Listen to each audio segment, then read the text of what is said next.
I want to, first of all, I want to welcome everybody. Hope everybody's well. Shavuot Tov, Chodesh Tov for those in Israel, and Shana Tova, whatever, all the years we should celebrate should be a good year.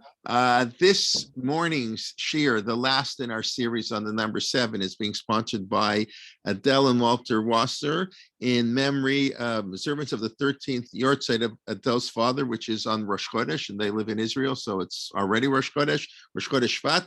Moshe Zalman ben Aaron Dov, as the Neshama should have an aliyah, we should have good health, long life, and occasions to come together for happy occasions. Okay, Vakasha Rabbi Leibtag.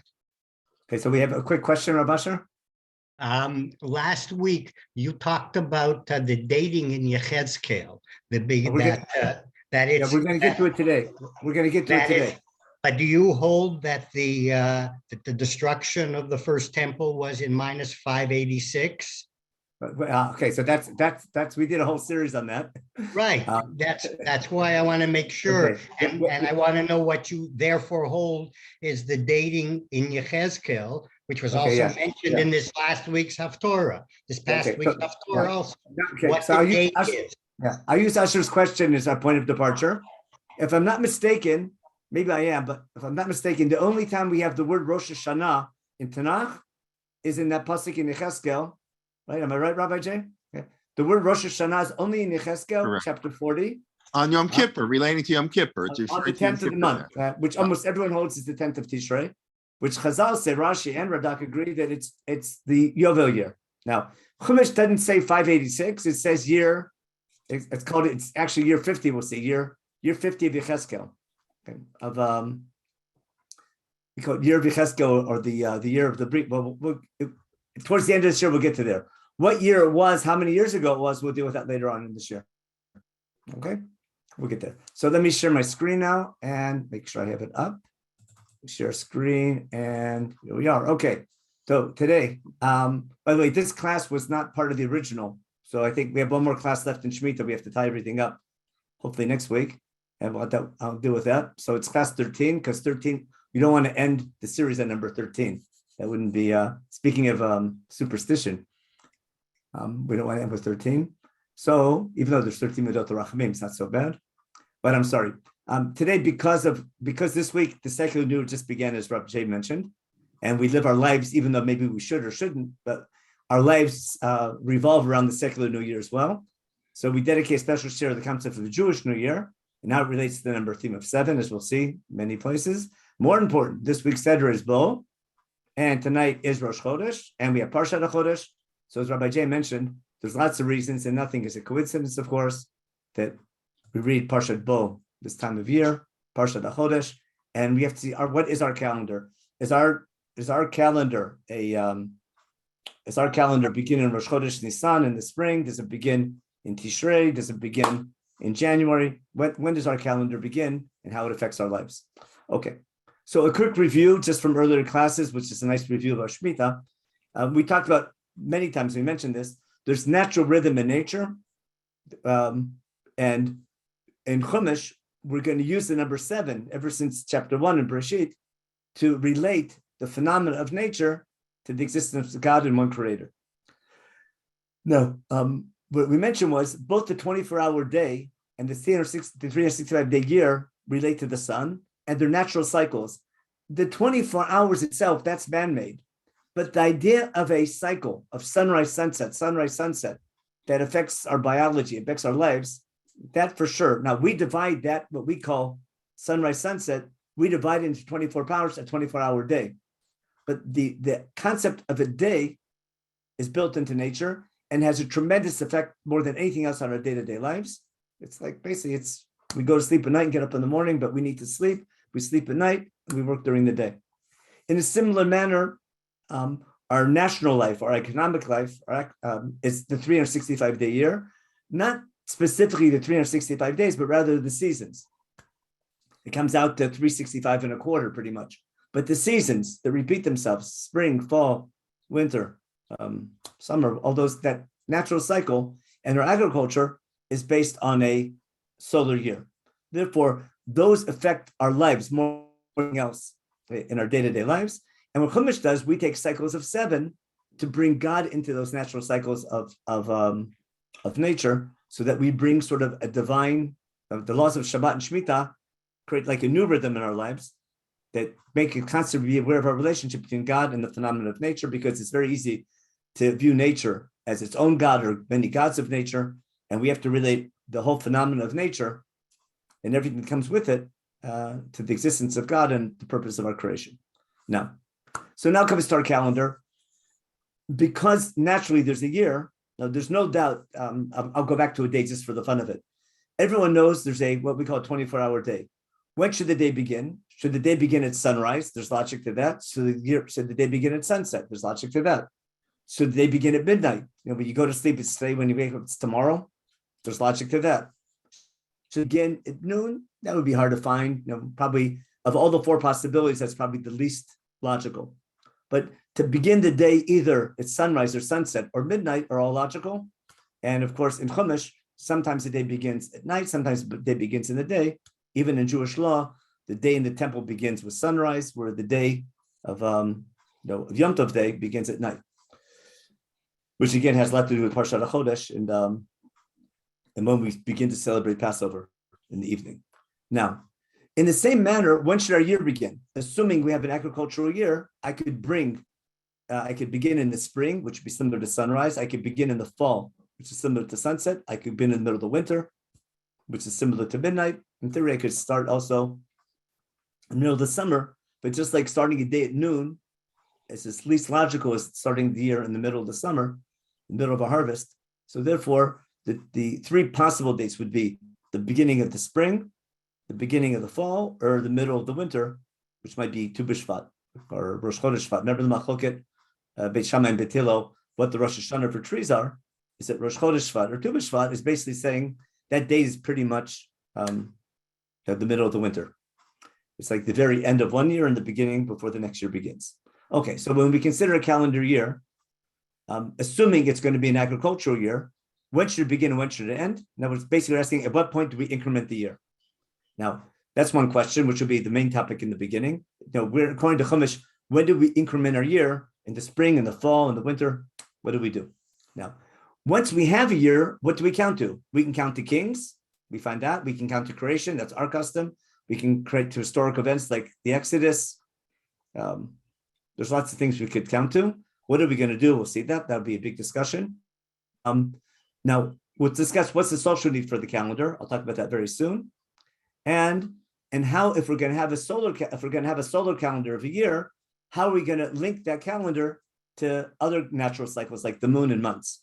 Or maybe is there any way to subdivide a year other than seasons? So I want to begin with the social need for a calendar, real simple. There's an economic and legal need for a calendar because when people take loans, when people make contracts, you need a date. If you know, even in Jewish law, in Masechet Sanhedrin, there are 7 things you need on a shtar. One of them is the date, and the date requires a year.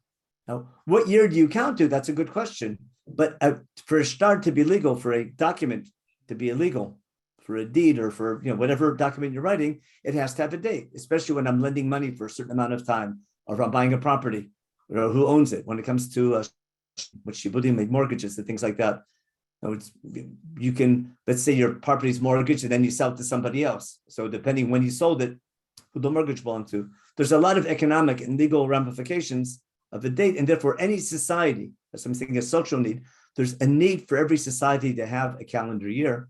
And the question is, when are you going to increment it?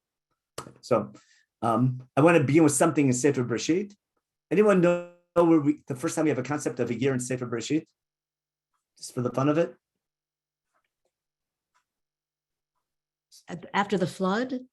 Oh, so the flood is interesting. The flood has dates. In fact, it has a lunar date.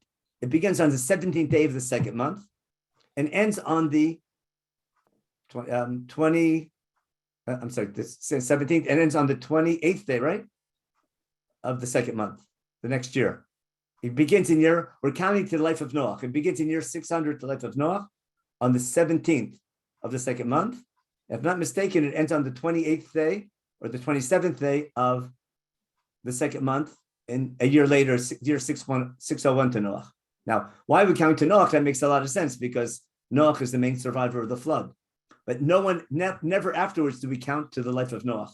Now, we don't know what year that incremented. There's a machloket among the rabbis whether the second month is Cheshvan, which is the rainy season. In other words, if there's something natural about the flood, which was supernatural, but yeah, did the flood begin in Mesopotamia in the month of Cheshvan, which is rainy season, which would be a natural, supernatural event, or did it begin in the spring, which is super duper, like a totally against nature, natural, supernatural event? That's a machloket. But simple pshat would be that it was. I joke around often.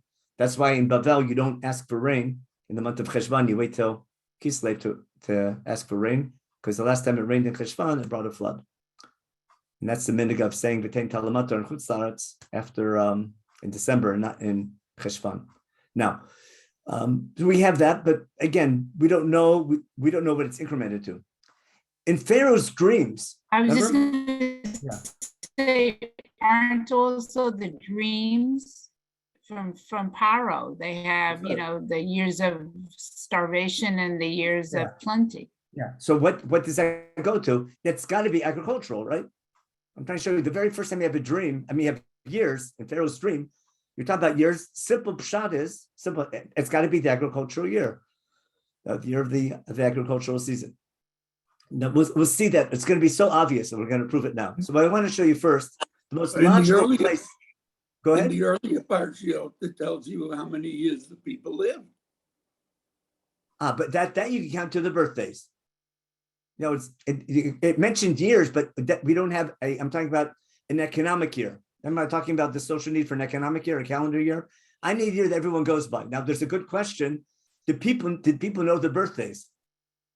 Like when you say someone lived X amount of years, according to some people, in fact, that solves the problem when you count the people age 20 and up. If you know in Parsha Pekudei, when we count the people, we get the same amount of people that they counted before they dedicated the Mishkan. Is the exact same amount of people we get a month after the dedication of the Mishkan. When they collect the gold and silver, sometime after Yom Kippur, to build the Mishkan, we get 603,550. And in Parshat Pekudei, half a year later, the first day that we count the people, we get the exact same number. So some people say the reason is simple, because everyone's birthday incremented on Rosh Hashanah. Got it? So no one kept their birthdays. It's like your school, like what grade are you in? Remember, you can ask how old are you? Or you say, what grade are you in? So you can have your birthday in the middle of the school year, but your school year goes by September. Basically, you increment your age socially once a year, and everyone increments on Rosh Hashanah. Got the idea? So that's one of the explanations some of the commentators give, that everyone's birthday, Miben Esrim Shana B'Mala, etc., is everyone turns 20 and then 20 together. No matter if you were born the day before or the day after Rosh Hashanah, it doesn't make a difference. Everyone increments the day. There's one day everyone's age increments, which makes life a lot easier when people don't know their exact birthday. Everyone doesn't have calendars on their phone, and when calendars aren't so common. There's a lot of logic that might have been the system of counting people's ages. Now I want to get the first halachic year. If I'm not mistaken, the first time we have a year which has halachic ramifications is going to be Shmitah, and therefore our topic of Shmitah, because the first time we get laws again is Parshat HaChodesh. That's a year. That's talking about months. We're gonna return to that later on. But the first idea of cycles of a year that have halachic significance is going to be the Shmitah cycle. Because what's the Torah say? 6 years you can plant your field and collect, and the 7th year you have to leave it fallow, and you can't work your field. So when does that year begin? The decision when the year begins has halachic ramifications in keeping Shmitah. Hope that's clear. I'm not just looking for the fact that people talked about years, but this law, which is in Parshat Mishpatim, which is right after the 10 Commandments, the same day of the 10 Commandments, this law requires a calendar.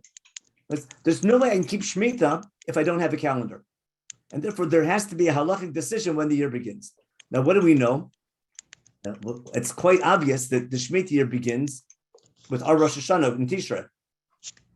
Soon we'll see the logic of all that. So that was one.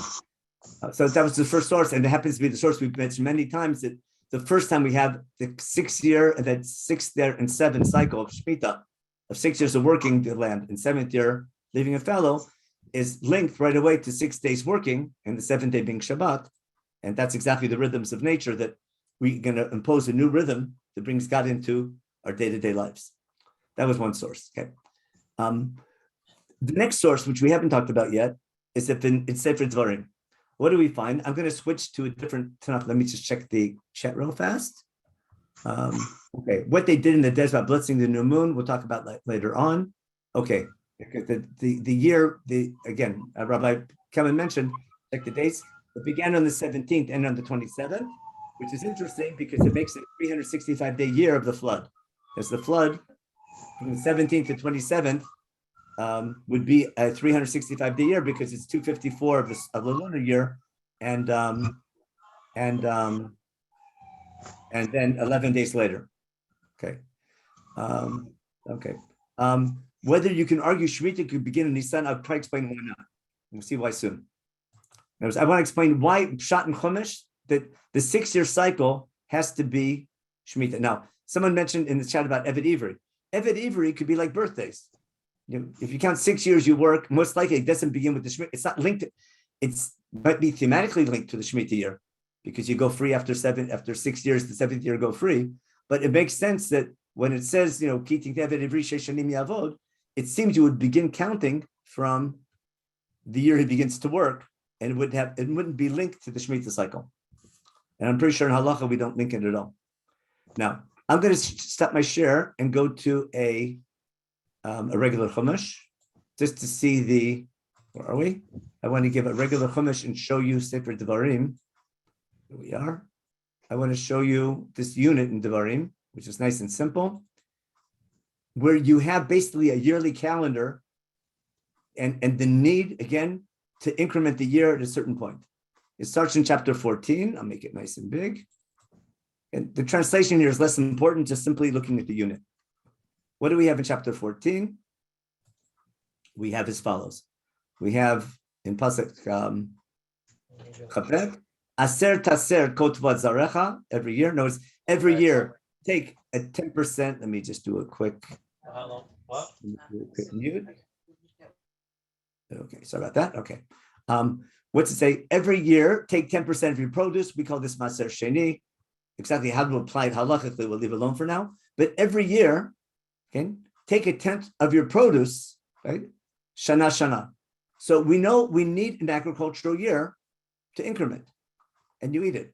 Then after we have the law of Maser Sheni, Miksei Shalosh Shanim, Totziet Kol Maser Tvoatcha, we call that Maser Ani. Without going to the details of what exactly is Maser Sheni and Maser Ani, but every year, 10% of your produce, you have to do something halachic with it. Either eat it in Yerushalayim or eat it or give it to the poor people.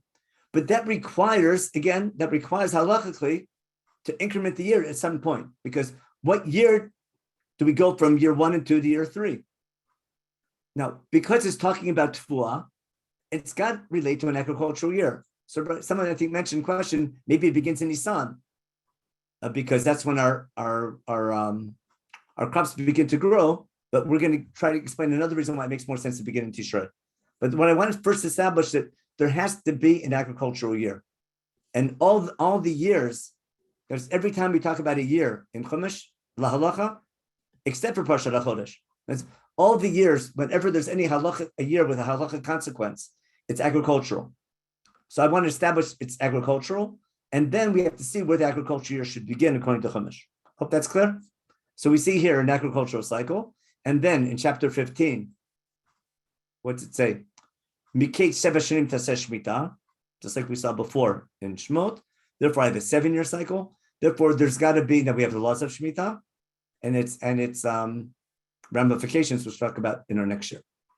And then what do we have? In chapter 16, which might support the idea of starting here in the spring. Shmor Chodesh Aviv Asita Pesach. Spring means when the grain season begins, barley and then wheat. And then we have count 7 weeks of our grain harvest until the grain harvest is over. And then we have Chag HaSukkot at the end of the year when you collect your fruit harvest. Then V'samachta b'chagecha. Now, So again, and then finally, shalosh pamim b'shana, what's it say? 3 times a year, you have to come and be seen by God on these 3 holidays. So I've simply proven that what? There's no doubt that the year that Chumash talks about, la halacha, has to be agricultural. And now the question is, does year begin in the fall or in the spring? Because if I'm actually going by the harvest season itself, it makes sense to begin in spring, in the Aviv, in Nisan, because the crops don't grow before then, or they can't be harvested yet. On the other hand, they're growing earlier in the year. When you look at it, if you look at it logically, it would probably make sense to start with Tu B'Shvat. You understand why? Because if we say it's in Tishrei, well, olive season continues well into Tishrei, even into Cheshvan. The Gemara talks about that, olives go almost the end of the olive oil season is Hanukkah, according to the laws of Bikurim. So there's logic of continuing even past Sukkot, even though we'll see the logic of Sukkot itself. But it also makes sense that things are growing already. The wheat that we harvest in the spring started growing already in the winter.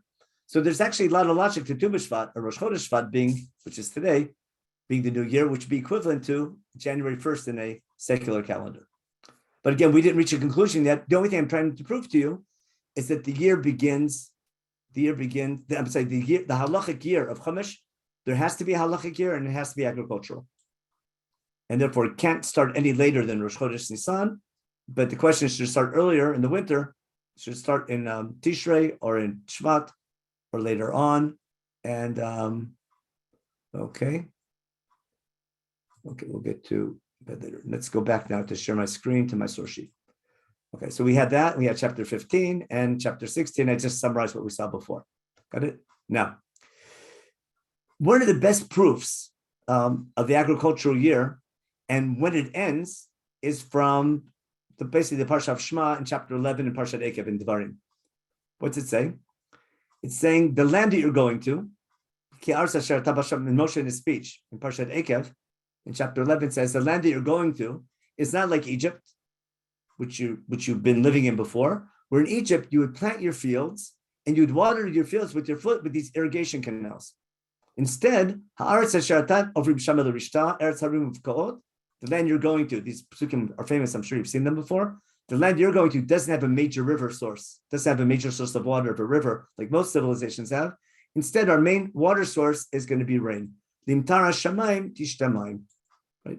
We need rain. So there's the philosophical or theological idea that we look up to heaven, as opposed to when you're watering your field, you look down to your feet, you're looking down to the ground to yourself. And in Eretz Yisrael, you're looking up to heaven.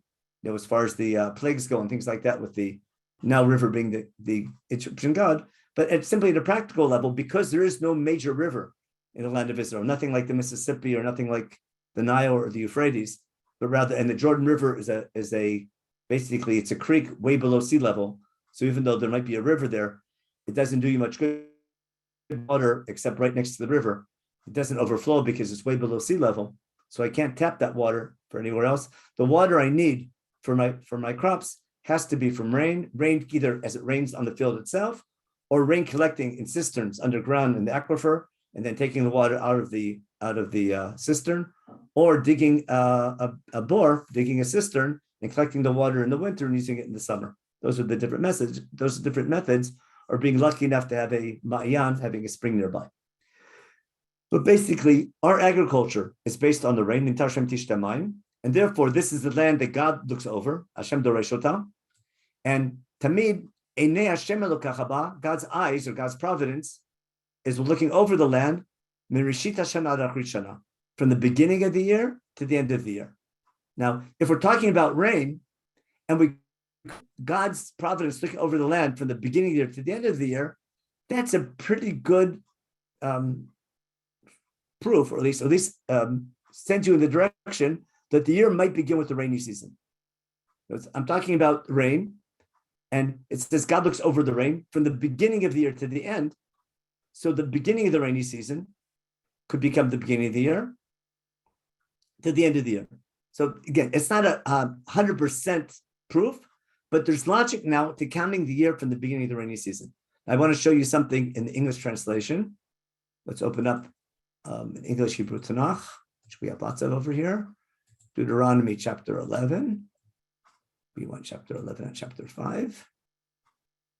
Chapter 11 in Parshat Ekev. Okay, and what's it say as follows? Okay, the land that you're going to, remember we just read this? Listen how they translate this. The land you're going to, God looks after. What's Einei Hashem? What are the eyes of God? The eyes of the Lord. Now, so we can say this is anthropomorphic because God's providence is looking over it. But there's beautiful wordplay in English because what else is Ayin, Yud, Nun mean in Hebrew? An Ayin is a Ma'yan. It's a source of water. Like the word eye for an eye comes from, it's a Kimbi Tein Roshimayim Ve'ini Mikor Dima. We have that line from Mishael.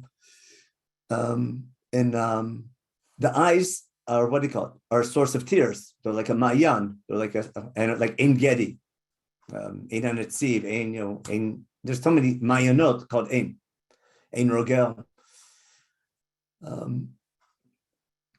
Endor, like the witch of Endor. There's a Mayan is an ayin, like a Ma'yan, and therefore the fact that God gives the water, so the wordplay that God's eyes, His providence, looks over the land from the beginning to the end of the year is beautiful wordplay because we're talking about a source of water, and our Mayanot are based on God supplies us with the water.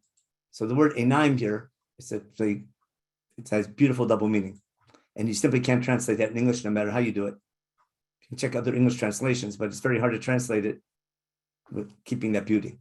Now, therefore, and this is one of the biggest revolutionary ideas of Chumash, if you want rain, you don't have to pray to a rain god.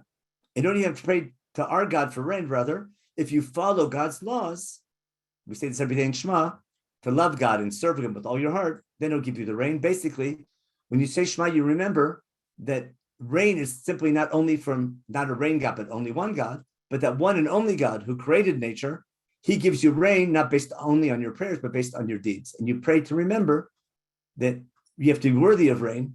And if you build a just society and keep the laws of Sefer Devarim, God will bless you with rain. Be careful if you follow other gods and don't keep God's laws properly, then He'll hold back the rain. And therefore, that's why these psukim are the introduction to understanding Shema. So I simply brought that for one simple reason.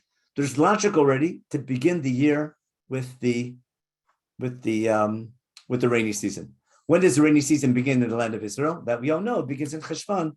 It begins in October, sometime late September, early or mid-October, no later than November. And everyone knows Masechet Tanit knows that if it doesn't rain in Cheshvan, we go crazy. We have fast days all through Kislev, and then if it doesn't rain by Tevet, the year's almost lost. Now,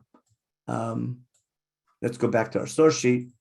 And now we need to reach the conclusion why what we call Rosh Hashanah is actually the beginning of Tishrei. So let's go back to, we have the source here in Devarim. I'm going to go back to Yechezkel in a minute. I want to go to the psukim of, I know I put this out of order. In the Shmitah year, what do we have? The Shmitah year, that's our main topic. Moshe, remember in Sefer Devarim. We'll do this in more detail. We've seen this before already. Moshe writes down the Torah, gives it to Bnei Levi. Moshe commands them, when do you do Hakel? At the end of the Shmitah cycle, in my opinion, that means when the Shmitah year increments. The Moed Shnat HaShmitah must mean incrementing the year. So when do you do Hakel? When the Shmitah year ends and the next year begins. That tells you that Chag HaSukkot is what? Is the end of the year. Or is what? That's when the year increments. So if the end of the Shmitah year is Chag HaSukkot, that implies that Sukkot is the end of the agricultural year because it's Chag HaSif. In fact, if I go back to, I should have mentioned it before. Let me go back to it. Tanakh real fast. If I go back to Sefer Shmot, that's where it was supposed to be before. If I go back to Sefer Shmot, the first time the Shosh Galim are mentioned, what do we have? We have a Tanakh in the wrong spot. 1 second. We go to Sefer Shmot, chapter 23, right? The first time we have the Shosh Galim. Okay. Here. B'chag ha'katzir b'korei mastecha asher tizrah b'sadeh. Okay. B'chag ha'sif b'tzeit hashana. B'spachat masecha min hasadeh. That's probably the best proof of them all, that the end of the year is Sukkot. And that's supported by the laws of Shemitah. So therefore, now we have a very good proof that the year ends with Sukkot, and therefore it could begin with the rainy season. Now, if that's the case, maybe Rosh Chodesh Cheshvan would be a good time. But we're going to see why Chazal, or we understand that Rosh Chodesh Tishrei is going to be our Rosh Hashanah, basically because of what's called Yom HaZikaron, which we'll get to soon. So simply to summarize, if I look at Chumash, there's a need for an agricultural year. It's got to be incremented. And because of Sukkim about the year of rain, the rainy, that's from the beginning of the year with the rainy season, and the end of the season is Chag HaAsif, B'Tzeit HaShana, it makes sense that the year begins with the rainy season and ends with the fall harvest. Now you realize now that it might overlap a bit. So we'll see. It could be that the new year begins before the last year ends. Yeah, which is, if we have time, we'll talk about that, how our calendar compensates for that. So let's go back to our regular source sheet, and I hope what we did make sense so far. Here we are. So we had, let's go back now to where we were before. Now we get to the Psukim in Yechezkel, which Asher asked about. I think this is if I'm looking finally, where does Chumash finally say Rosh Hashanah? So what do we find? In the book of Yechezkel, in chapter 40, we have the word of Rosh Hashanah, and we have the date. It says, in the 25th year of our exile. So here we're counting to our exile, which was the 11th year of Tzidkiyahu, on Rosh Hashanah and the 10th of the month. Now, it didn't say what month, does it? It says on Rosh Hashanah and the 10th of the month, in the 14th year after the Churban. No. And then, so what year is this? So almost all the Parshanim, where are we? I'm sorry, I keep on switching between screen share. If you look in all the Parshanim, if you use Ala Torah, which is a really nice resource, here's Ala Torah, here. Rosh Hashanah, according to Rashi in Yechezkel, Ezu Ishana Sherosh Hashanah Shal Besor L'Chodesh. What year is Rosh Hashanah in the 10th of the month? Havemer is a Yovel. It's a Yovel year. Shechar Beis, and then he goes explain why it's the Yovel year. I'll explain what Rashi is going to get to. But basically, what do we see? We finally have the word Rosh Hashanah one time in Tanakh, and it's not explicit, but quite implicit. It's talking about the 7th month on the 10th, because he says, what month is the 10th of the day? Is the 10th of the month a holiday? Yes. When is Rosh Hashanah the 10th of the month? So it's logical that it's the Yovel year. Now, what's the proof of that? Let me explain the logic of Chazal, why they say it's got to be Yom Kippur. Let's go back and look at the Psukim. In the book of Yechezkel, it begins with a very ambiguous opening line. It says, Vayhi b'shloshim shana, in year 30, I'll call it year of Yechezkel. Year 30 is the book of Yechezkel. I call it BOY, the book of Yechezkel, as opposed to the birth of Yashka. I'm just joking. Okay, BOY. Okay. The year 30 to the book of Yechezkel, and then we'll see. Year of Yechezkel. Yeah, no, BOY, the book of Yechezkel. Yeah, we say that on. Or as we'll see in a minute, this is the joke. BOY. Year 30 of the book of Yechezkel is year 30 of the Brit of Yoshiel. How's that? BOY, Brit of Yoshiel, and book of Yechezkel. And the proof is easy. If here we have a linking between the date. It says 30 years, it doesn't say what it's to. But then it says that year in the 4th month, on the 5th day of the month, he's in the Golah, the skies open up. It's on the 5th day of the month, like you said before, which is the 5th year of our exile of Galut HaYachin. It's 5 years after Galut Yoachin. Now, if you do the math, Yoachin was king only for a couple months, but his predecessor, his father Yehoiakim, was king for 11 years. So therefore, if I want to work backwards, I have to take off, I have 5 years of Galut, or 5 years of Tzidkiyahu, 11 years, that's 16 years now, if I include Yehoiakim. And then I have 14 years left from Yoshiel. Now, Yoshiel was king for 31 years. I take 31 minus 14, I get to year 18. 17 or 18, but year 18 works out perfect, because in year 18 of Yoshiel, that's when they found the Sefer Torah and made the big brit, if you know your book of Yirmiyahu and Malachim. Basically, in year 18 of Yoshiel, they find the Sefer Torah. It's ominous, and Yoshiel gets the nation together and won't accept this Gzardin, this decree of Churban, of destruction, and they make a brit, they make a big Passover, and it's the beginning of Reshit Simchat Geulah, the beginning of their exile. And therefore, we're counting, if we work out year 30, is year 30 since the Brit, the covenant that is made in the 18th year of Yoshio. So therefore, the book of Yechezkel is counting years to the Brit of Yoshio. Got it? B-O-Y. Now, that's year 30. Now, if that's the case, if year 5 of Galutenu is what? Is year 30. And if I go back to year 25 of our exile, what year is that? So if year 30 equals 5, year 25 is 20 years later. So basically, this is year 50. Understand? If I'm taking the days of the opening line of the book, if the book begins in year 30, which is the 5th year, that's when God leaves Yerushalayim, because that's when they rebel against the Babylonians. If 20 years later,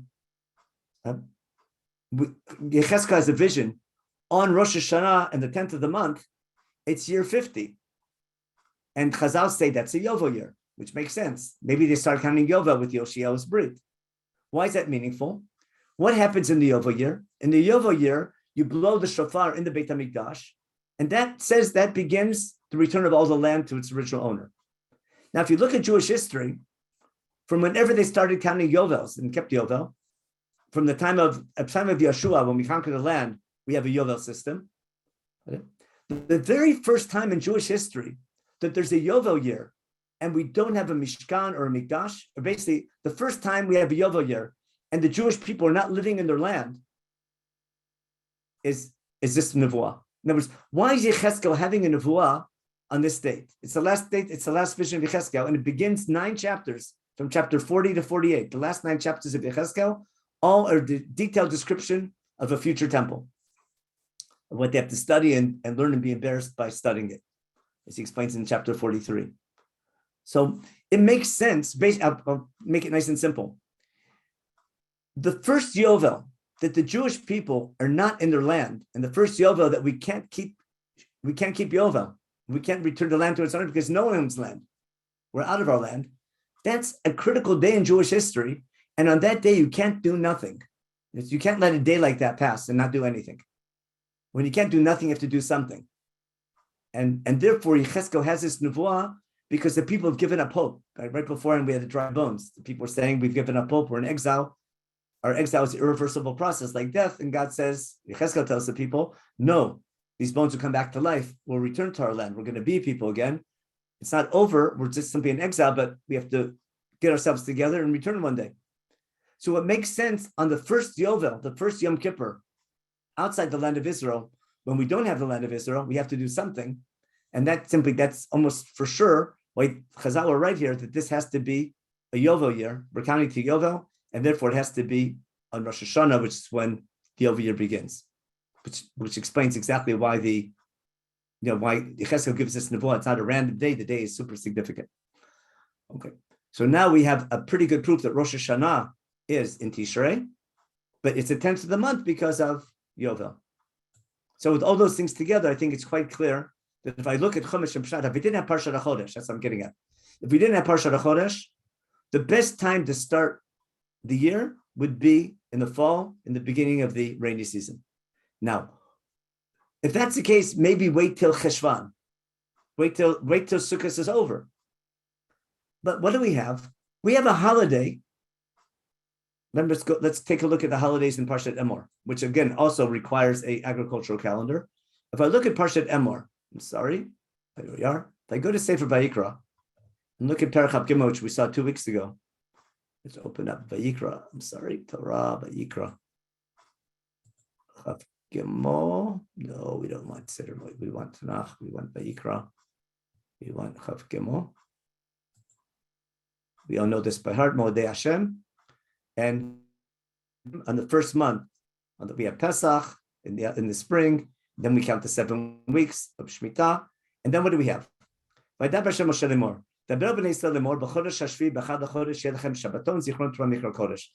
whole holiday. On the first day of the 7th month, what do we have? We have a day of rest, a Shabbaton, where no work is done. And it's described with 2 words, and only 2 words. It's called a Zichron Trua. That's all we have. Can't do any work that day. And then this month, this 7th month, remember? B'chodesh hashvi'i, header, b'chad ha'chodesh. And then ach basor l'chodesh hashvi'i hazeh. This 7th month on the 10th day of the month. And then God tells him, tell Bnei Yisrael, on the 15th day of this chodesh hashvi'i hazeh. This 7th month is special. These are all what we call the Chagei Tishrei. And what seems to be happening, that this month there's something important happening. As the month is beginning, what do? Zichron Trua, which could either mean we have to remember to blow shofar, or it could mean we blow shofar in order to remember. Now, if you follow the idea of Zikaron in Chumash, and here's what Chazal do, for some reason, and for a very logical reason, our tradition is that we're judged on this day who's going to live and who's going to die. But we're judged again as a nation. What's the idea? If the holiday is called Zichron Trua, we'll see, let me just show you in Sefer Bamidbar. I'm sure we've done this before, just to make sure, refresh your memory. In chapter 10 of Bamidbar, there's a commandment to make trumpets. And then we're told as follows: Ki tavo melchama b'artzachem, should there be war imminent in your land, whoever the enemy might be, we're commanded v'hariotem b'chatzotzrot. We're supposed to blow a truah with the trumpets, v'hariotem b'chatzotzrot, and by doing so, we'll be remembered by God, and He can save us from our enemies. The way Chazal understand this is not that, oh, God can have him help you, but he's sleeping, blow a shofar and wake him up and he'll come and help you, but rather, if there's war imminent, we saw this in Shlomo's Tefillah, which means you're doing something wrong, you're supposed to gather together and gather as a nation, and you blow a truah to wake yourselves up and ask yourself, what are we doing wrong? How can we do better? Why is God angry with us? And then we have to remember that God is judging us and we're being judged by God. That's a time of Zikaron. That's why we see in a minute why Rosh Chodesh is the time of Zikaron. So basically, blowing shofar is in order to remember that God judges you based on your deeds. Okay, and He'll save you from your enemies if you do proper tshuva. And even when you're not in trouble, remember, on your holidays, you also blow shofar for Obi Zikaron, and we call that preventive medicine. We said that on your holidays, which are all agricultural, we're being judged for your agriculture. And every month you get like a little quiz. Zikaron means you have to remember that God is judging you based on your deeds. Therefore, when I blow shofar, once a year I have a special day where I blow shofar to remember that God judges me for my deeds. Then the logic is that there must be something happening, if not on that day, that time of year, where your life is on the line. And simply just to prove this, I want to read you again from Sefer Menachem Aleph, Perachet, when Shlomo is building the Beit HaMikdash and dedicates it. He has his famous tefillah in chapter 8. And what does he say towards the end of his tefillah? He brings examples of when we daven here. He says as follows. Here we go. And he gives his tefillah and he says as follows. Okay. Beyatzer al-shamayim. Should the heavens close up? Below yematar, like right out of Shema. Why ki echtulach? If there's a famine, if there's a drought, because we've sinned. Vitpalu el makom hazeh, we pray in the temple and we recognize your name. Umeichatatom yeshuvun ki ta'anem. Okay. If they repent from their sins, then God will answer them. And therefore, we ask God, therefore, forgive us for your sins, and show us, instruct us in the proper way which we should behave, and then you'll give rain at the right time. So that's when there's already a drought. That's when things are out of hand. But what seems to be happening in Chumash, because the rainy season is about to begin in the month of Cheshvan, at the end of the year, because the rainy season every year is about to begin this time of year, what do? We dedicate the beginning of the 7th month, in fact, the entire 7th month. But as the 7th month begins, we're already remembering that we're going to be judged by the rainy season. When I look at nature, the outcome of the agricultural year is all a function of the rain that falls in Cheshvan, what's called the Yored Malkosh, the early rains, which fill up the aquifer and get things moving. And if you look at nature, it looks like the early rains of the winter, called again Yored Malkosh, we talk about every day in Shema, those early rains appear to be determining who's going to live and who's going to die, who by drought or who by famine. If there's not enough food, there'll be war or sickness. It appears as though the rain determines our outcome, but as we know with the rain forecast, you don't pray for rain now and get it an hour later. rain patterns, happen a couple of weeks ahead of time. Like in any rain forecast, it's never more than a 14-day forecast, correct? Any weather forecast. And therefore, I need to pray because rain happens naturally, several weeks ahead of time. As soon as the 7th month begins, I dedicate first the beginning of the month and then the entire month to introspect, to do tshuva, to be worthy of a good rainy season. So if God sees we've done tshuva, and that exactly explains the logic of the day of judgment being on Rosh Hashanah. Again, if you're living in an agricultural society in the land of Israel, then it's very logical to understand why the beginning of the 7th month is when we as a nation are being judged, because we want to be deserving of a good rainy season, and that decision God has to make like a month before the rainy season begins to get to get nature working the way it should be. Which explains why it's a time of doing tshuva and remembering that God judges us based on our deeds. We're not praying to God for rain. We're praying to God to remember that God gives us rain and prosperity based on our deeds. And therefore, we have to take upon ourselves to act properly and introspect and do proper tshuva. So therefore, that's another reason why our year increments in Rosh Hashanah time. I'm just going piece by piece to try to explain why our year begins with Rosh Hashanah, even though there's logic to beginning in Tishrei. So why do we have Parshat HaChodesh? Finally get to our main topic. So we have Yechezkel. Now we have Rosh Chodesh Nisan. There's no doubt Rosh Chodesh Nisan is the first month of our calendar. Agreed? But it's an historical event because we're leaving Hayim Yotzim B'Chodesh Aviv. Remember all the psukim? We leave Egypt in the spring. Now God coordinates. He wants to make sure that our redemption from Egypt coincides with the beginning of the spring. But when God says, for us, HaChodesh Zeh Lachem, for you, this is the first of the months, he says, when you count your calendar and count your months, count to the Exodus. Now, this goes back to the old, two names for God ever since creation. God's name Elohim, which the number 7 in nature, and God's name Yud Kei Vav Kei of Gan Eden, with a special connection to God, a closer connection, his presence is being felt. Remember, Brit Milah was in God's name Elohim. And then number 7, of course, then we do Milah on the 8th day, number 1 above 7. But Brit Ben Abtarim was God's name Yud Kei Vav Kei, his special name, and that's coming out of Egypt. That's the God of history. Again, it's the same God, but we relate to God through nature and we relate to God through history. And therefore, when we deal with history, when we deal with nature, everything grows at the 7th. Therefore, don't be surprised the 7th month is going to start the year, the agricultural year. But our national year, our historical year, and our historical year that is special to the Jewish people is going to begin with our exodus from Egypt. So that makes the logic of starting in the spring. So we basically have a double calendar. We have a solar lunar calendar. Our solar calendar begins in Tishrei, as we all know. That's why we call it Rosh Hashanah. But our lunar calendar, our historical calendar, begins in the spring in the Aviv. Now, and we had the proof from the Shmitah year. Now, we're going to run out of time, but I'll do what I can real fast. Just think. So what should we count our years to? In other words, now that we have an agriculture year that begins in Tishrei, our new year begins in Tishrei.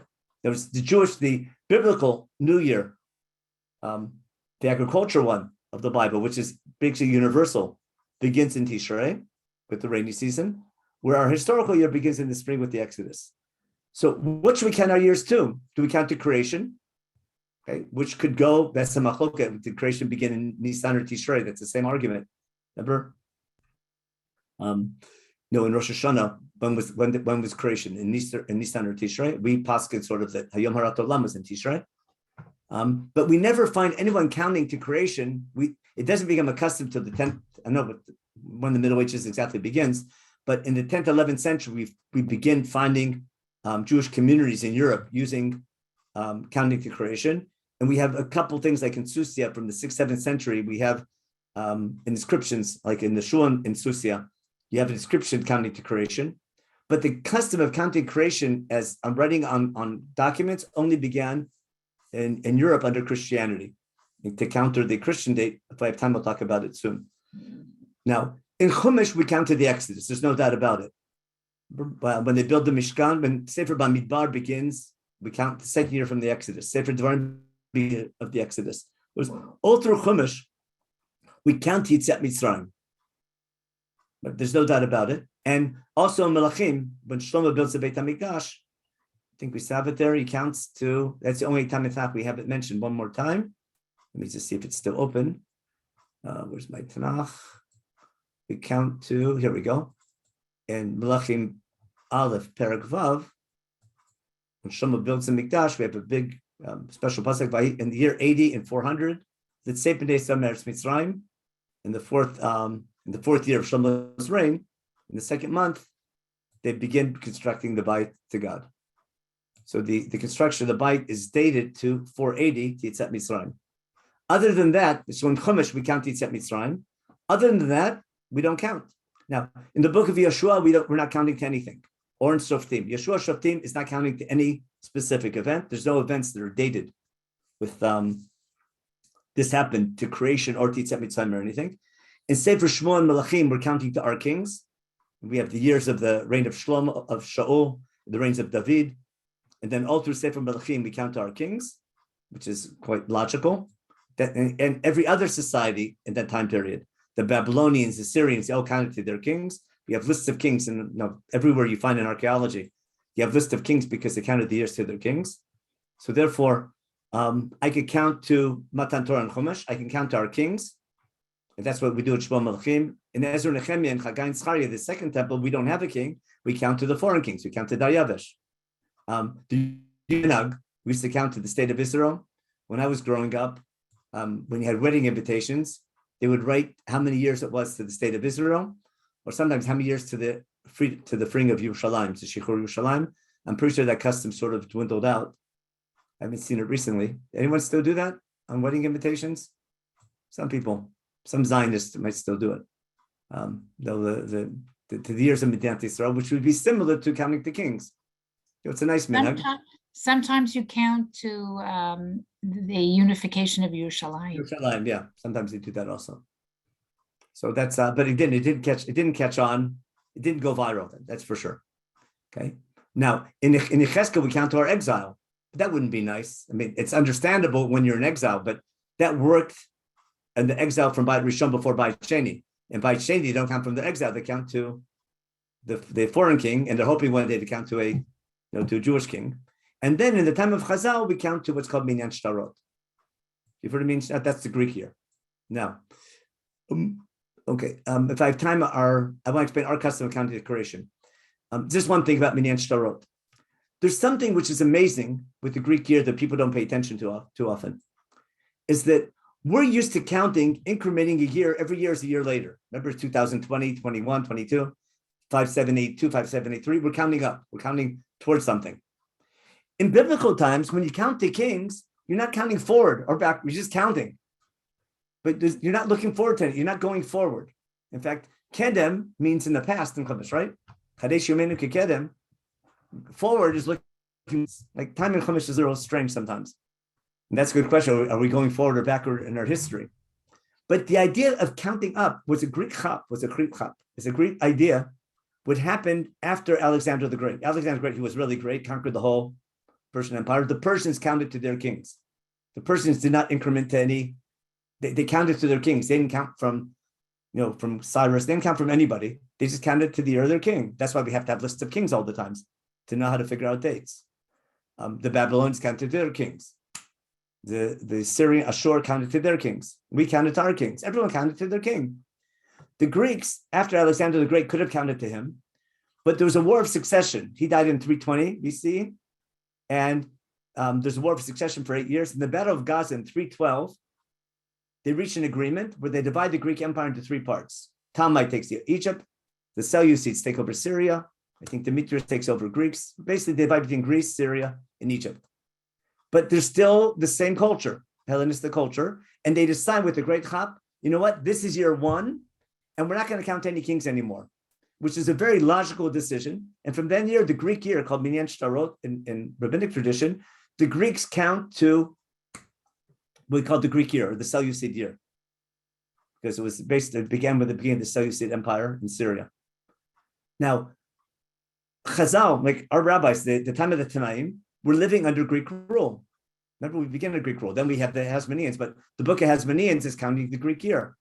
If you like, all Second Temple literature from the Greek period and later is counting the Greek year. All rabbinic literature count the Greek year. And when Masechet Seder talks about putting the date of a star, putting a date on a legal document, we use the Greek year. Now, we did a whole series on this. I'll just give a quick review of it, just to end up to finish the topic. Again, we spent I think 5 or 6 classes on this when we did from King Cyrus to King Balfour. I mean, from Cyrus to Lord Balfour. Remember that series about the Jewish year? I'll just get the main points. What I claimed was, let me just share one thing on the screen. We had Masechet Avodah Zarah. No, wrong one. Sorry about that. We had in Masechet Avodah Zarah, we had, where are we? Here we go. In Masechet Avodah Zarah, we had, and Daf Yud Amid Aleph. You have the scientists here to make it easier. There was a star that was 6 years off. There was a star, and the rabbis say the star is no good. The document's not good, and we can't use it. And then Rav Nachman says maybe it is a good one because maybe they're counting a different counting system. Because are they counting to the beginning or end of are they counting to when Alexander the Great started his conquest or when he finished it, without going into all the details. So he quotes Rabbi Yossi saying about 6 years, Alexander the Great was king over Elam, and afterwards he took over Paras Madai. But then they cut all that out. Okay, then we say as follows. In the exile, we only count to the Greek year. Okay, and then he quotes again the Raita. We only count the Machi Avanim Bavad. Okay, and then he basically, without going to all these things, but basically, we see in the Gemara there that the custom is to count the Greek year for Shtarot. Okay. And then there used to be a custom that the Sofrim would write, they would add alpha. Okay. It says maybe the counting Kitzat Mitzrayim and just drop the thousands. So we see basically that the custom was to count the Greek year, but the Greek year was also considered a Jewish year. So basically what happened, I'll just summarize what we talked about. In the time of the rabbis, everyone's counting the Greek year. And what I suggested was that the rabbis wanted the Greek year to be a Jewish year. Wouldn't it be great if the Greek year was a Jewish year? We're counting the Greek year. Now, if it just so happened that the Greek year began 1,000 years after Yitzhak Mitzrayim, what do we need to do? Let's take the Greek year and add 1,000 to it, and not mention the thousands. Got it? I can turn the Greek year into a Jewish year if I can do a calculation to show that the Greek year began in year 1,000. So therefore, if I'm writing a star in years like 147 to the Greek year, really means I add an alpha, which won't confuse anybody because no one counts the thousands. And therefore, instead of saying the Greek year is really a Jewish year. Understand? I'm just saying there's logic. I can't prove it. I'm saying there's logic that the rabbis would want the Greek year to be a Jewish year. Now, to do that, I need the Greek year to be in year 1,000. So here's the calculation we did, how the rabbis did it in the Midrash. It's not historical pshat. In fact, it's way farther. It's way, it's not pshat at all, but it's beautiful Midrash. So where are we? Here we are, over here. Okay, that was a sourcing thing. So when we talk about a castle, it's basically our calendar, counting years. Is it a tool or truth? My claim is a tool that we use. And when you use Tanakh, whether it's chronicle or composition, we'll deal with that later on, and how you deal with Midrash, these are all background things. We can skip all this. What's the calculation? Ideally, if we're going to count to something, if we're going to count to anything, if I don't have a king, the most logical thing to count to would be to the Exodus, because that's what Chumash says. Agreed? There's logic for wanting the Greek year to be a Jewish year, and there's logic to wanting it to coincide with the Exodus, because Chumash counts to the Exodus, and we built the Mikdash, we count to the Exodus. So how many years is it from the Exodus to the end of Tanakh? The calculation is as easy as could be, because what did the rabbis do? The calculation. The pasuk we saw in Malachim, they built the first temple 480 years after Yitzhak Mitzrayim. Now, in Sefer Melachim, you can calculate for the 19 kings in Sefer Melachim that the temple was destroyed in year 410 years later. So year 890, Yitzhak Mitzrayim. There's a pasuk in Zechariah that says it's been 70 years. The second year of Dayavesh begins 7 years after the temple was destroyed. So the second year of Dayavesh is year 960. Now, if I claim, and that was the Midrash, that Dayavesh is our Takshasa, that's a whole shir. We're not going to do that now, but if I claim that Dayavesh is our Takshasa, which is not Pshat at all, but that's the Drash, and therefore there's no gap between chapters 6 and 7 in the book of Ezra, therefore, 34th year of Tanakh the first year of Tachshasta is the last year of Tanakh, which means Tanakh ends in 993. And the next year, according to Chazal, Alexander conquers Elam, 994. And then they say 6 years later, Minyan Shtarot begins. And that's what we saw in the second Avodah Zarah. That's the calculation Chazal makes. But what's it based on? It's based on Midrash. So this is a pasuk, and these are psukim. But this also, that's Midrash Darius, and also it's based on that the year after Tanakh is over, Alexander the Great came, which is not shot in outside history, and that 6 years later he took over all of Greek. It doesn't match outside history at all. It's simply way off. But it comes out to the year 1000. So the rabbis took these midrashim, and they basically crunched the years, saying Daryavish Tachshasta and Alexander the Great came the year Tanakh is over. So, and 6 years later began Minyan Shtarot, so that the Greek year becomes a Jewish year. Now, how do we get to our year? Now we get to today's date. So if the Greek year, which everyone was counting in the time of Chazal, is 1,000 years after Yitzhak Mitzrayim, so the Greek year began in minus 312. Therefore, today's Greek year is 2334. You understand why? For 2022, 312 is when it began. So today's Greek year, if I was counting Minyan Shtarot, the year would be 2334. Therefore, if I use that same calculation, 1,000 years after Yitzhak Mitzrayim, so today's 3334 since Yitzhak Mitzrayim. Now, if that's the case, how many years is it since creation? That's our custom. So what the Jews did is that we were counting to the Exodus or to Minyan Shtarot. When the Goyim in Europe start counting to their Lord, we can use the Greek date because it's really a Jewish date, but you can't use the Goyish date, which is counting to their Lord. So, but if we keep on using our date, we're still using the Greek date. So what did the rabbis do? Again, they didn't have to, but it was a logical custom they began. They turned the Yitzhak Mitzrayim date to our creation. If they're counting to their Lord, we're counting to our Lord. And how do you take 3334 to creation? It's real simple. How many years is it from creation till the Exodus? So Avram was born in 1948. You can calculate the years based on chapters 5 and 11 of Bereshit. Yitzhak was born 100 years later. Exodus was 400 years later, minimum of Bereshit. And therefore, the Exodus was 2448. So if that's the case, today's years, Minyan Shtarot, or Yitzhak Mitzrayim, is 3334 since Yitzhak Mitzrayim, 2448 from Briat Olam to Yitzhak Mitzrayim, and that's how we get our year 5782. And all of our customs of that this year is based on Seder Olam. So basically, there's our custom of counting our year being 5782 is based on Yitzhak Mitzrayim being 400 years after the birth of Yitzchak, which is only one explanation of Brit Ben Abtarim, but it's at least 400 years, can't be any less than that. There's no gap between chapter 6 and 7 in Ezra, and therefore Daryavish Tachshasta, which is not Pshat at all. And the year after Tanakh ends is by the Alexander the Great came, which for sure doesn't match any outside history at all. And there's only 3 Persian kings. Again, all those things, when we did our course, showed you that they're midrashic history, but they're not actual history. Why the rabbis did it, we spent a whole course on that, and we explained the logic of rabbinical, how the rabbis understood history. But that's how our year is 5782. But what's important to us, though, is that when we count years, we're counting to important events. So by using the Greek year and turning it into a Yitzhak Mitzrayim year, that makes a lot of sense because it's significant. I'm picking year. If I count to my king, I count to my history. So I understand the custom to count to Yitzhak. Why we went from Yitzhak Mitzrayim, which was logical, to creation, had to do with countering the Christian counting to their Lord, to our Bible, to their Bible. So again, we didn't have to do that, but it makes sense that they did that. So our custom, as we say in our shtarot, the minyan shanu manim, we don't know, we're not saying it is historical truth, we're saying it is our custom. Our custom is to count the years to creation based on all these calculations. How many years it really was, that's something else.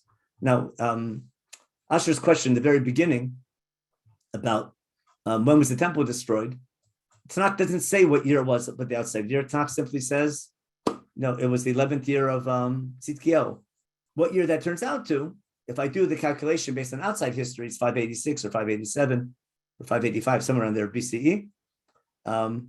So if I use the actual dating using outside sources, if I go Seder Olam, it wasn't 586, it was like 160 years later.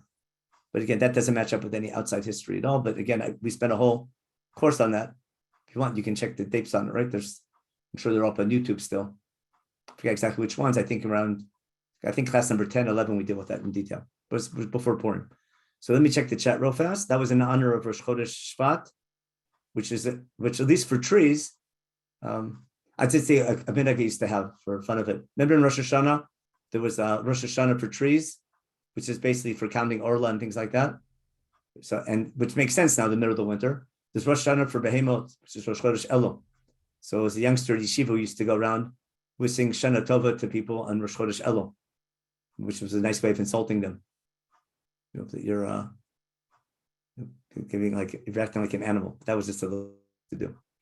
Okay. And I should also mention, 1 second. Let me check the chat real fast and see what I missed. Okay, let's check. 6 or 7 we talked about. Okay, so Rabbi J asked me, or what do you call it? That the Shmitah could be in Nisan. I agree with you, could be, and that's why I try to bring all the sources why it begins in the rainy season. Why in Tishrei? I think the source of Tishrei is because of Yom Zikaron. The fact that why there's got to be a reason for the holidays. So all the agricultural holidays make sense through that time of year: the Aviv, the Katsir, the Asif. But why a holiday in the beginning of the 7th month? It relates to the nature of rain in the land of Israel and the need that determines who's going to live and who's going to die. And I think our custom of Rosh Hashanah becoming a Yom Din, if our lives are on the line, makes perfect sense if I understand the concept of Zikaron and blowing a Torah in times of trouble. Okay,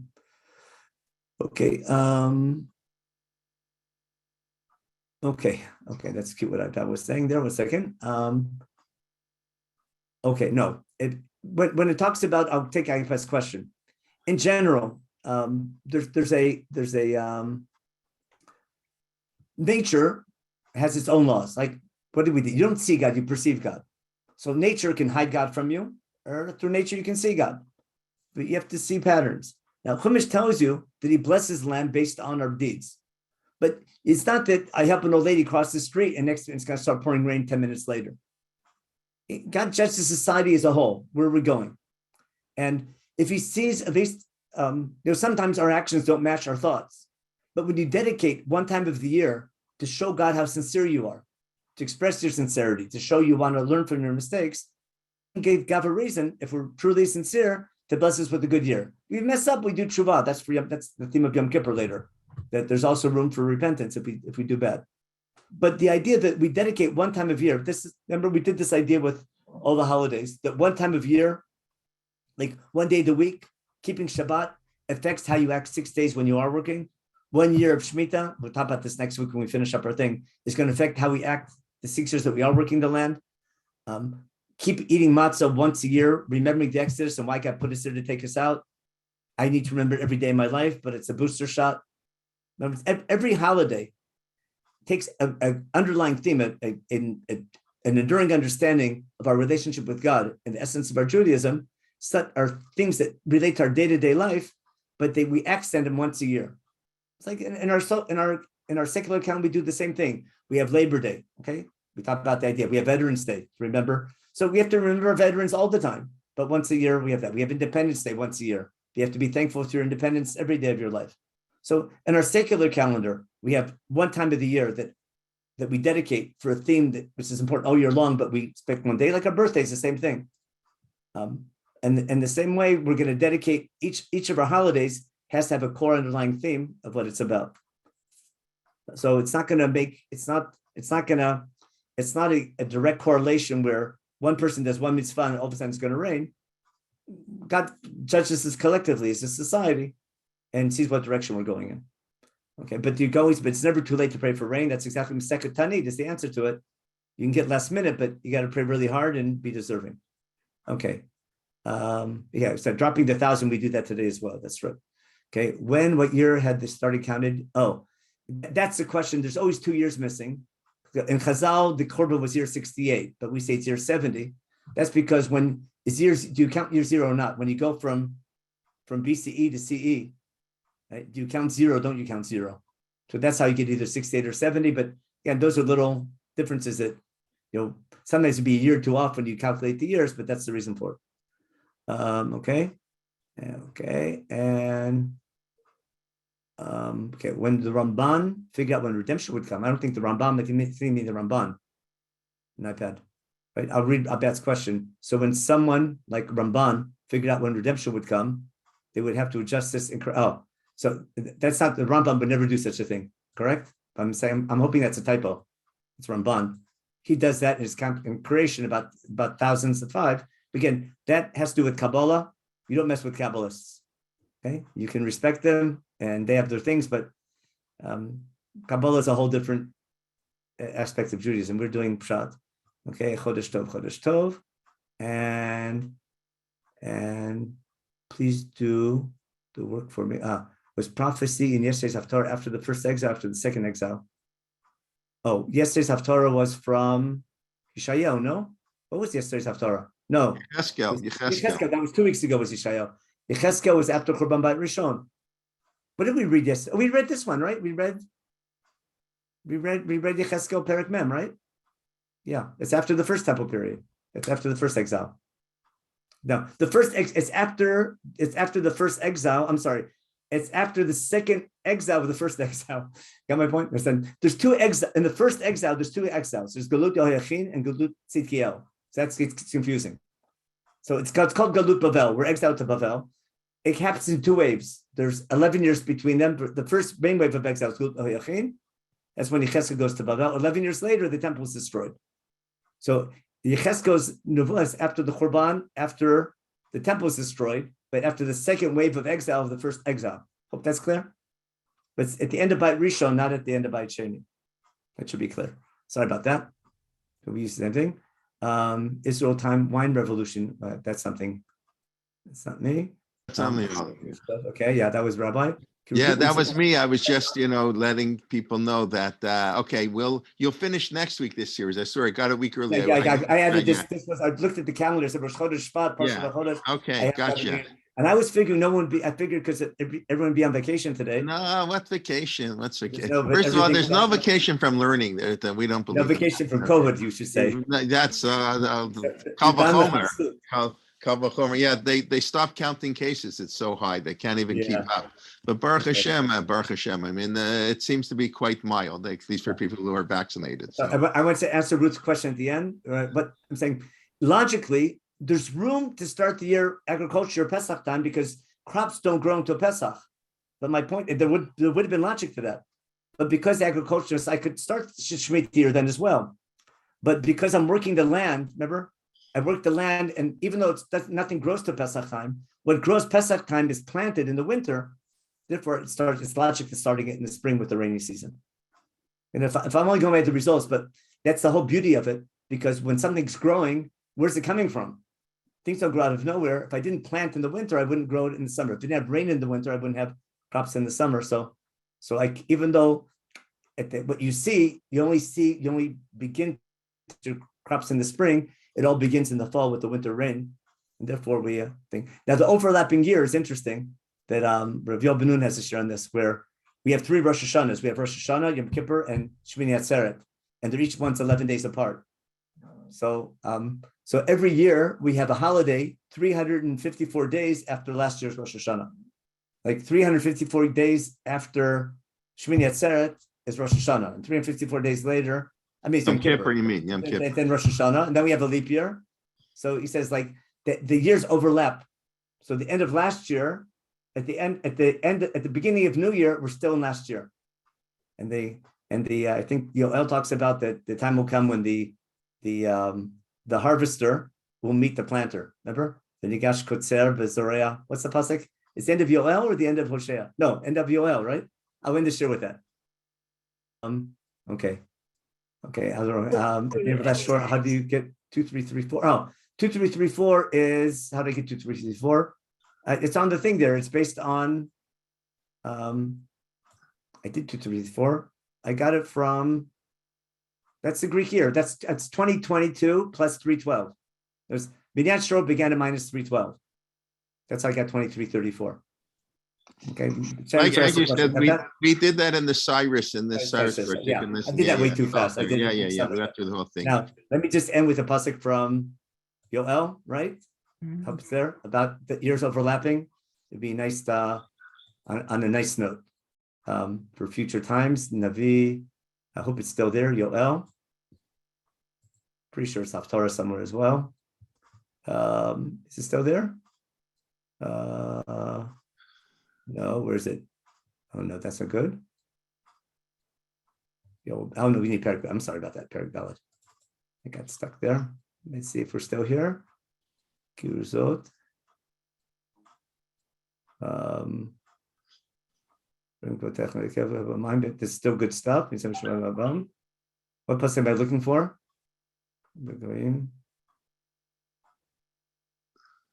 No, it's not the very end. Where's that pasuk where the chotzer meets the Zorah with the planter? Sorry, I don't know. I don't. Sorry. That Ruth remembered. You know what I'm talking about, right? Oh, I feel bad. I thought it was sure it was the end of. Well, oh, that's the what Hashem Yitzron Nishak. That's the thing. Maybe it's definitely one of the haftarot. Is it not from the Haftarah of Shabbat Shuvah, Perik Bet? It's in Hosea. No, Yoel. I thought we read Perik Bet on Shabbat Shuvah where we talks about Yorel Makosh. With the end of Pikva Shofar.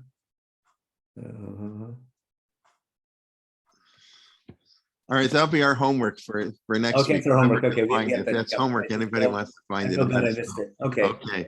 All right. So thank you very much. So we'll see you next week in the conclusion. Then we'll take a week break, and then we'll start with the new series. Now, basically, this week, sort of our winter series is really going to kick off next week. This week we'll have our sort of our regular ongoing shiurim, which means basically now means Dr. Sokolow shiur, the putting together of Tanakh, our Parshat Shavua shiur this week given by Rabbi Yaakov Jaffe from Maimonides, and the Siddur shiur I give on Friday mornings. Mark Shapiro's course has ended already. We'll start back in a couple weeks. In addition, we have two special shiurim. Mark Trencher will be giving shiur on the finances in the Orthodox world from Nishma. He did last week. In general, the Orthodox world, sort of a two-part series. This week, the recent study just came out about 2 weeks ago, the survey on the financial situation of Orthodox Jewry. I find this stuff, fascinating, more sociological talk. That will be Thursday at 11 a.m. and Tuesday is a fun shiur. David Weinberg, who's been living in Israel now for many years, we grew up together here in Toronto. He will be giving a talk on the Israeli wine revolution. He writes in the Jerusalem Post every week. He's written about that. He's a political analyst more, but so he'll be giving, but he's very interested in wine. He's done wine tours in Israel. So maybe one day when we can go, we can do actually that with him, but that'll be Tuesday at 1 p.m. Eastern time. So that'll be the shiurim this week. And then next week we'll kick off, we'll have 4 or 5 extra shiurim, and we have, we'll send an email about that, our upcoming program as we kick off the new year, the new Chodesh, the new Zman coming all together. So we look forward to learning with you. And please, when we send out, even before, please invite your friends. That's the number one request we have. That, that's our best form of advertising. If you like our shiurim, and I assume if you're here 20 minutes after we officially end it, you must like them a little bit. So please invite your friends to join us and spread the good word. And everybody should be well. Have a Shavua Tov, like I say, a Chodesh Tov. Tu B'Shvat, the end of winter. Really wants to take a look at the beautiful snow. I turn around my camera here. The beautiful snowfall in Toronto. It's a white New Year. It's a white New Year here. Okay, Rabbi, hold up. I gotta get the. I'm holding. I'm not going anywhere, Rabbi. He found the. No. It's the homework for everybody. Don't show us the. No, it's okay. It's okay. No, that's everybody's homework to find it on their own. No. No spoon feeding here. You gotta let them. Work a little bit. I was just marking tests last night and this morning. I'm going back to school, so I had to mark the test I gave right before break. So I'm in that mode of thinking. So anyways, okay, everybody. We look forward to seeing you soon. I did put. I'll send out. Yeah. You cheated. He didn't listen to me. Oh my gosh. Okay, what can I do here? Anyway, something's on. Just take it down. Oh yeah. Where? Yeah. Okay. We'll have to send you the corner. Okay. Okay. All right. Thank you very much. This was great. Thank you so much. You.